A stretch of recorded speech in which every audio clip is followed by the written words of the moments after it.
She was signing a $90 billion deal in a hospital bed, while her husband was signing divorce papers in his mistress's arms. Nobody tells you that the worst moment of your life can happen on the same day as the best one. Nobody warns you that your heart can shatter into 1,000,000 pieces while your bank account adds 9 zeros. That's what happened to Linda on a rainy Tuesday afternoon when the whole world decided to flip upside down. Hey friend, thanks a ton for stopping by. Be sure to drop a comment letting me know where you're watching from. Someone nearby might be watching too. Don't forget to like, share, subscribe, and tap the notification bell so you never miss a story. Stick around until the very end because the last twist is one you won't see coming. Let's get in. The rain was beating against the hospital window like angry fists. Linda lay in that cold white bed, her body weak from 3 days of fever and exhaustion, her phone buzzing with messages she didn't have the strength to read. The IV drip in her arm felt like ice flowing through her veins.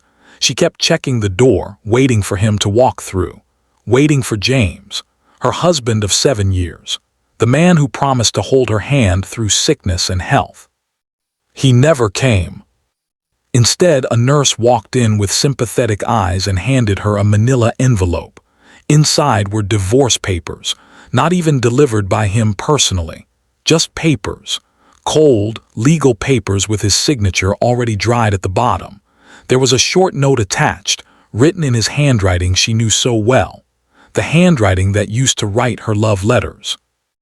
I can't do this anymore. Victoria is pregnant. I'm going to be a father. I need to focus on my real family now. Sign the papers. My lawyer will contact you. Real family.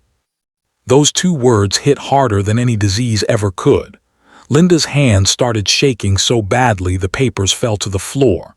The nurse bent down to pick them up, her face full of pity. That pity felt worse than the betrayal somehow.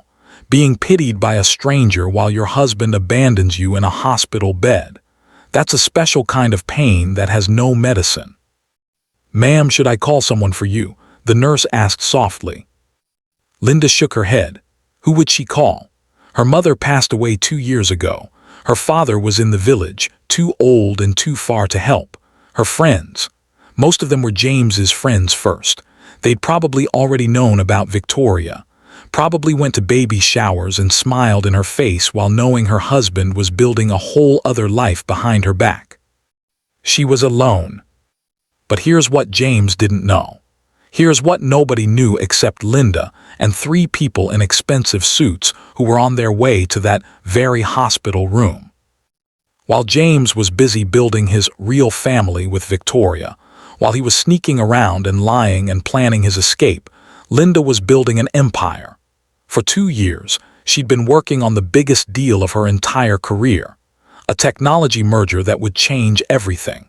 She was the lead negotiator, the brain behind a massive acquisition that would combine 3 tech companies into one giant force. $90 billion. That's what the deal was worth. And today, right now in this hospital room, while her soon-to-be ex-husband was probably celebrating his freedom with his pregnant girlfriend, the final signatures were about to happen. The contracts were ready. The lawyers were coming. The money was about to move. Linda pulled herself up in that hospital bed, yanked the IV from her arm despite the nurse's protests, and wiped her tears with the back of her hand. Her grandmother's voice echoed in her head. A proverb from the village, from the old days, from the wisdom that runs deep in African soil.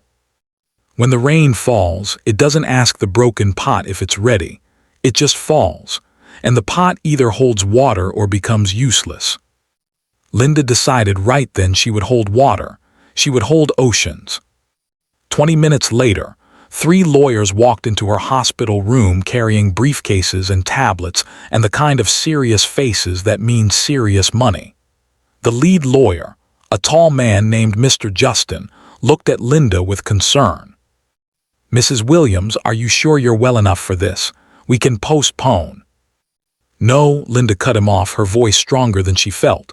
"We do this now, today, right now." She sat up straighter, ignoring the dizziness, ignoring the weakness in her body. They spread the documents across her hospital bed like it was a conference table.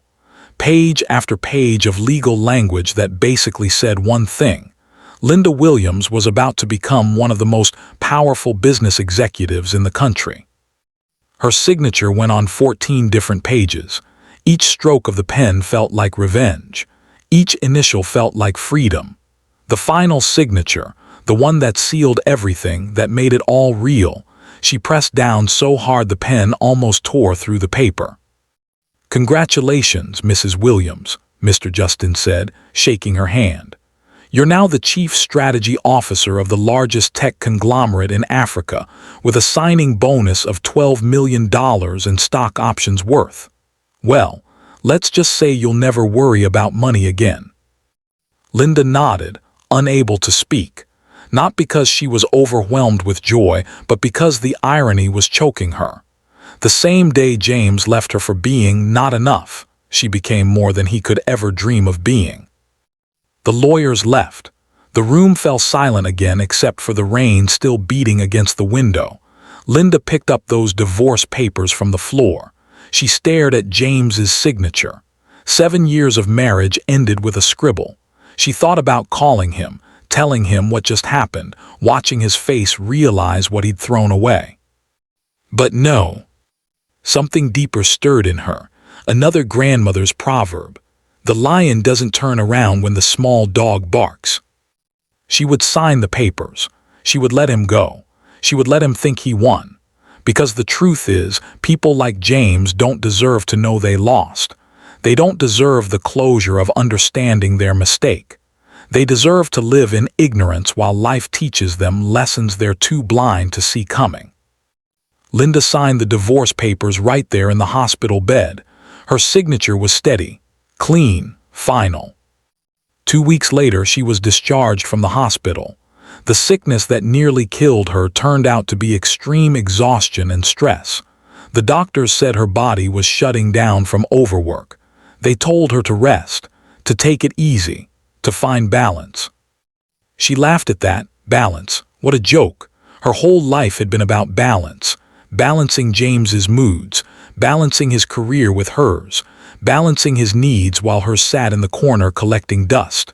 Where did balance get her? Alone in a hospital bed with divorce papers. No more balance, only forward. Linda moved out of the house she shared with James. Didn't take much. Most of the furniture was his taste anyway.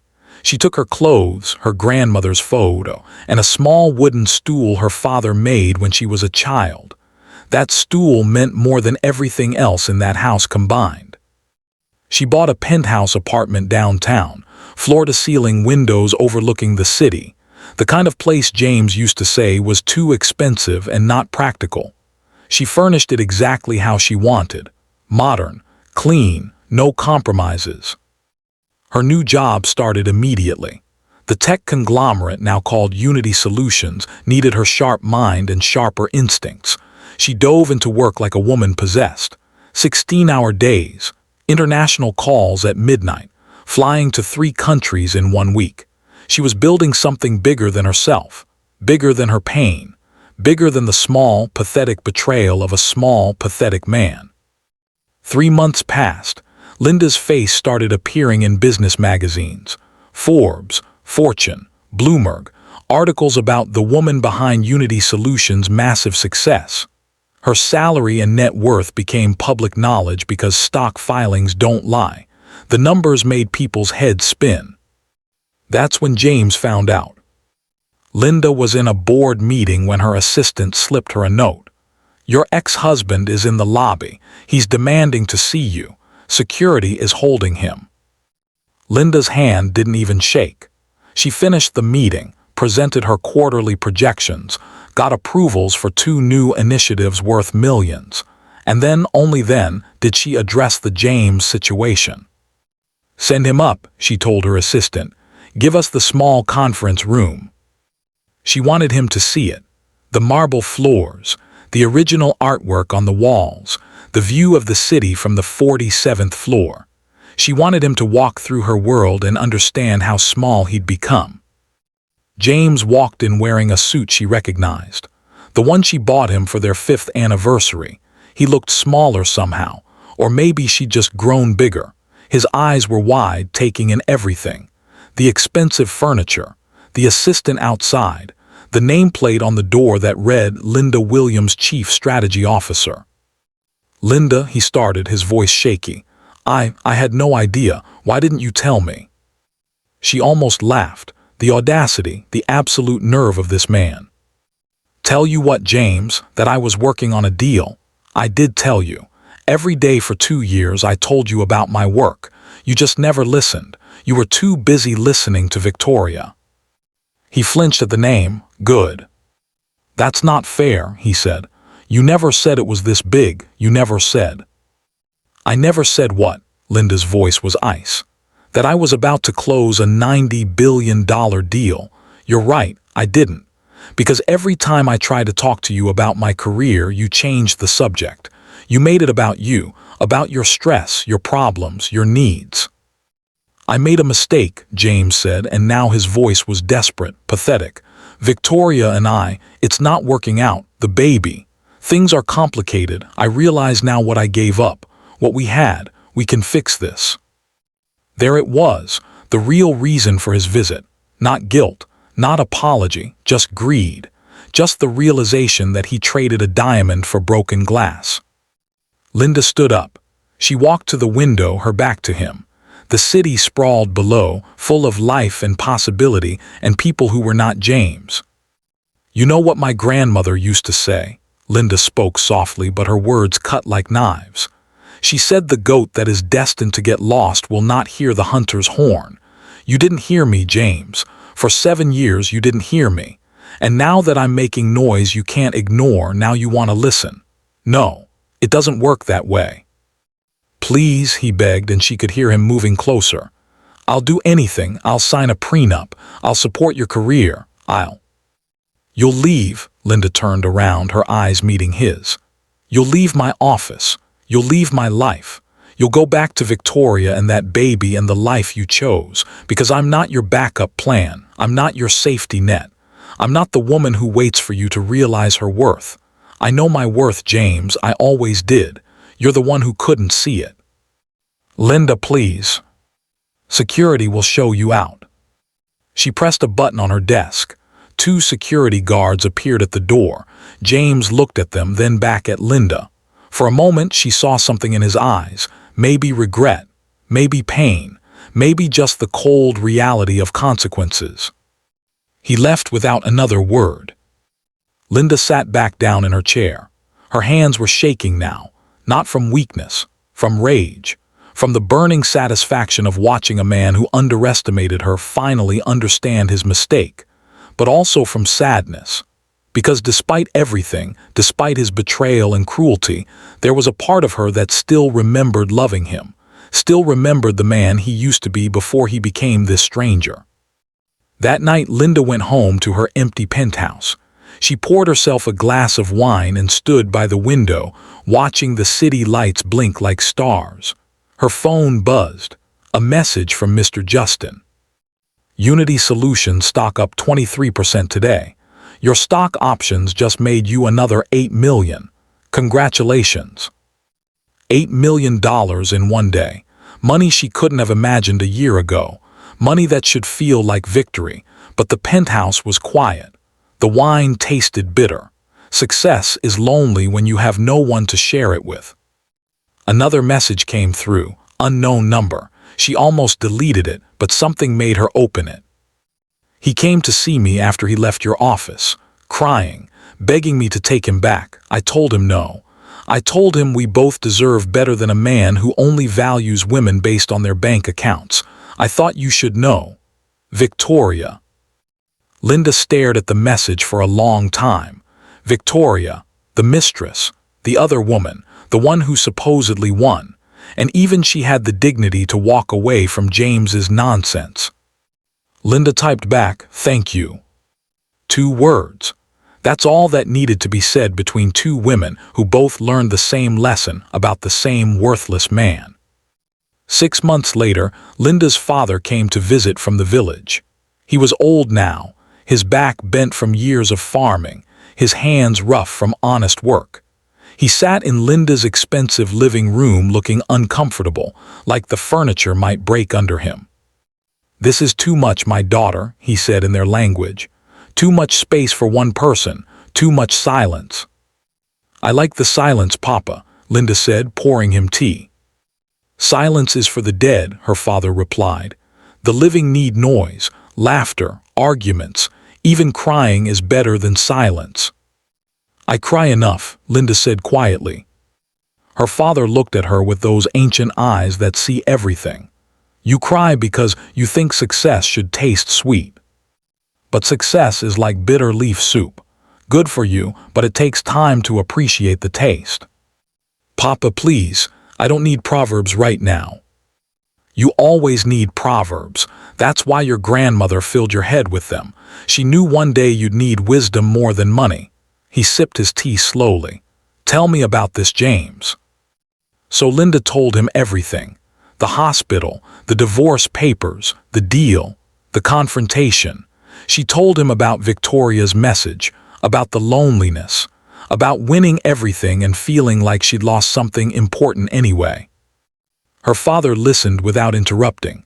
When she finished, he was quiet for a long time. Then he spoke. "When I was young, there was a hunter in our village. Best hunter anyone had ever seen. He could track any animal, never missed a shot. One day, he caught a golden bird.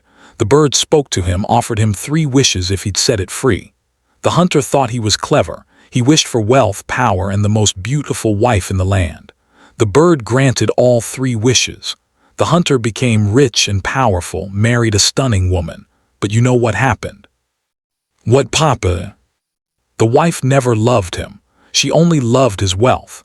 When he got old and sick, she left him for a younger, richer man.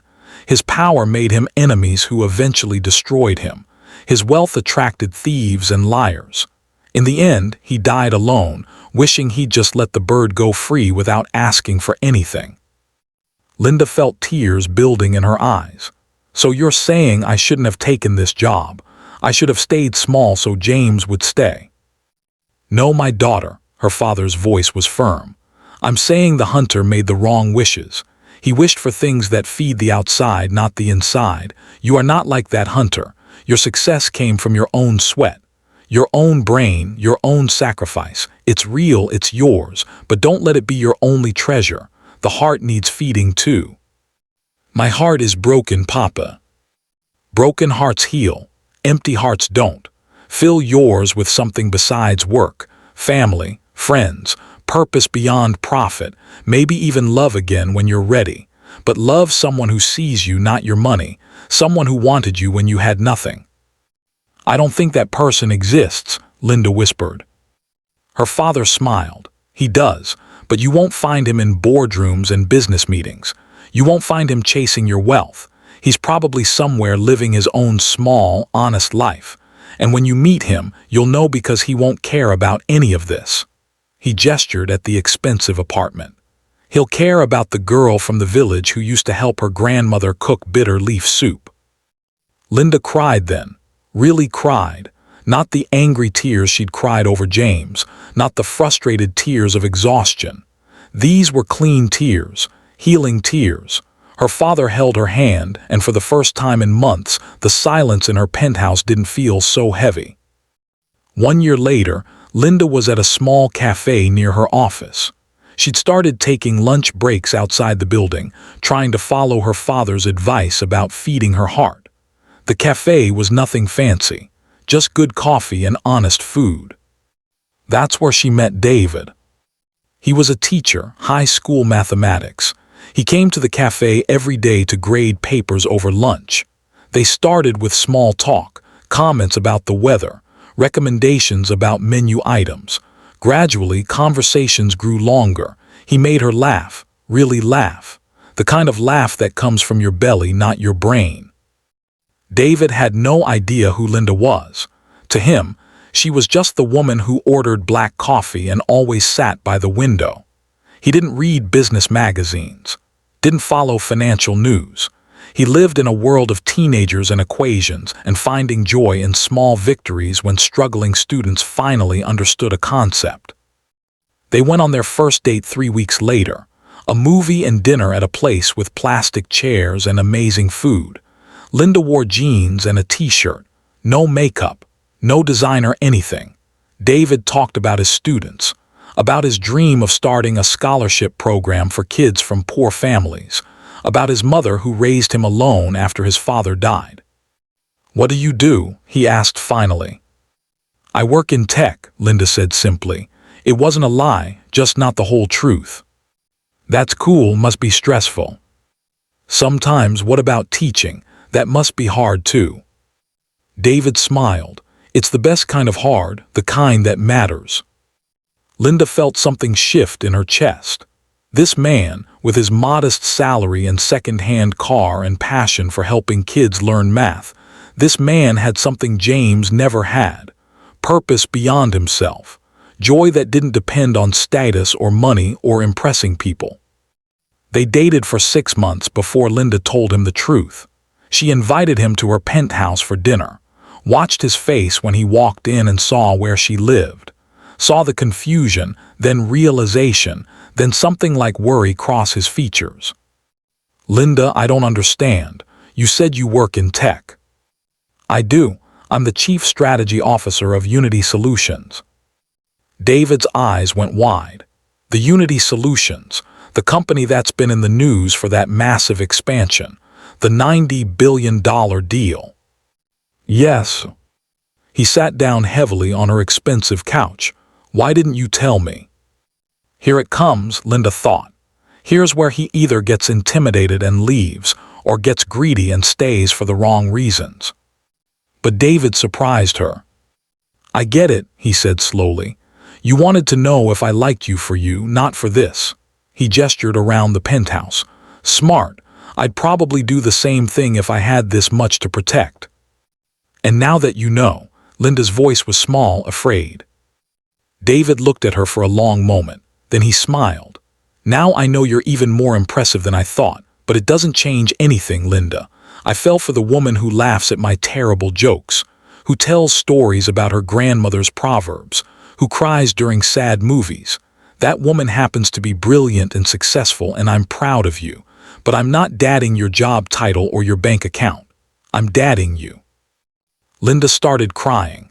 Again, but these were the best tears, the kind that wash away old pain and make room for new joy. "I was married before," she said through tears. "He left me when I had nothing to give him but love, left me in a hospital bed for another woman." "Then he was an idiot," David said simply. "And I promise you I'm not that smart, but I'm not that stupid either." They both laughed then, and Linda realized her father was right, the heart needs feeding, and David was the right kind of food, simple, honest, real. 2 years later, Linda and David got married. Not a big wedding, just close friends and family in the village where Linda grew up. Her father walked her down a dirt aisle under mango trees. The same trees she played under as a child. The same trees her grandmother used to sit under telling stories and proverbs. David's students came, filled up half the village with their noise and laughter. They gave presents they couldn't afford and sang songs they'd practiced for weeks. It was chaotic, loud, perfect. James sent a card. Linda didn't open it, threw it away without a second thought. Some ghosts don't deserve haunting rights. Victoria sent flowers with a note, wishing you the happiness we both deserved from the start. Linda kept those. Sent a thank you message back. Sometimes the enemy of your enemy becomes something close to a friend. On her wedding night in a simple hotel room in the village because Linda wanted to stay close to her roots, David held her hand and asked, "Do you ever regret it? Everything that happened with James? The pain?" Linda thought about it, really thought about it, the hospital bed, the divorce papers, the loneliness, the tears, all of it. "No," she said finally, "because that pain taught me my worth. It taught me that I don't need someone to validate me. That success on my own terms is possible, that I'm stronger than I ever knew, and it led me here, to you, to this moment. So no, I don't regret it. I survived it, and surviving made me who I am." David kissed her forehead. "Your grandmother would be proud." "She knew," Linda whispered. "All those proverbs, all that wisdom. She was preparing me for James before I even met him, warning me that life would try to break me, teaching me how to stay whole." "Tell me one," David said. "Tell me your favorite." Linda smiled in the darkness. "The tree that stands alone in the storm develops the strongest roots." "Is that what you are, a tree with strong roots?" "No," Linda said. "I was that tree, alone, building strength in the storm, but now I'm a tree in a forest, still strong, but not alone anymore." Years passed. Linda continued building Unity Solutions into something extraordinary, but she also built other things. A scholarship program with David's name on it that sent hundreds of poor kids to college. A women's business initiative that helped other women avoid the mistakes and pain she went through. A foundation in her grandmother's name that preserved village wisdom and proverbs for future generations. She cut her work hours, made time for life, for David, for the daughter they adopted who was too much like Linda as a child, fierce, smart, hungry for more than the world wanted to give her. One evening, Linda was home early, cooking dinner, something her grandmother taught her, the kind of cooking that takes time and patience. David walked in with their daughter, both covered in chalk dust from helping paint a mural at the school. "Mama, guess what?" their daughter shouted. "Papa let me solve an equation in front of the whole class and everyone clapped." Linda scooped her up, chalk dust and all. "That's my girl, smart like your father." "And fierce like her mother," David added, kissing them both. Later, after their daughter was asleep, Linda stood at the window of their modest house.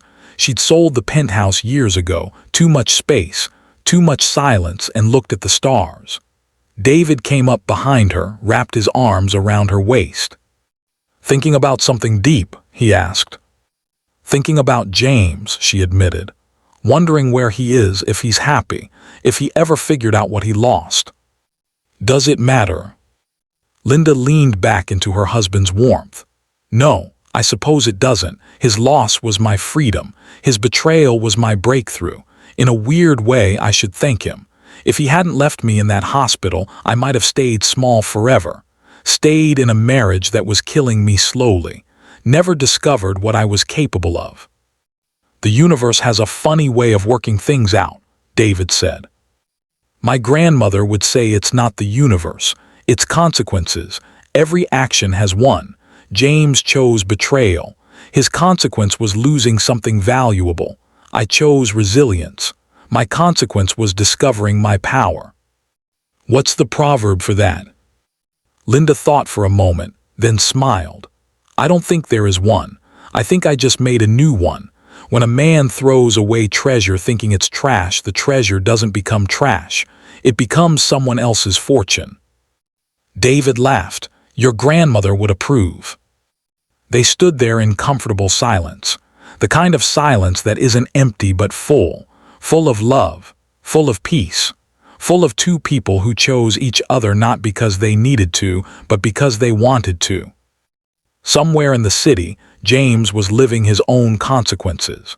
Linda heard through mutual acquaintances that he'd gone through 2 more relationships, still searching for something he didn't understand, still thinking happiness came from outside instead of inside, still believing his worth was tied to someone else's value. Linda didn't pity him, didn't hate him either. He was just a chapter in her story, a painful but necessary chapter, the kind that makes the ending sweeter because you survive the middle. And this was her ending, not perfect, not a fairy tale, but real, honest, earned through tears and strength and refusing to let betrayal define her. The rain started falling outside. Linda remembered that day in the hospital, the rain against the window, the divorce papers, the IV in her arm, the world ending and beginning at the same time. "Come to bed," David said softly. "Tomorrow's Saturday. We're taking our daughter to the village to see your father. He's been asking to teach her how to make that wooden stool," Linda said. Like the one he made you. Exactly like it. He says every girl needs something handmade by someone who loves her, something that reminds her where she comes from. They walked to their bedroom hand in hand. Outside, the rain fell harder, but inside, everything was warm, everything was safe, everything was exactly as it should be.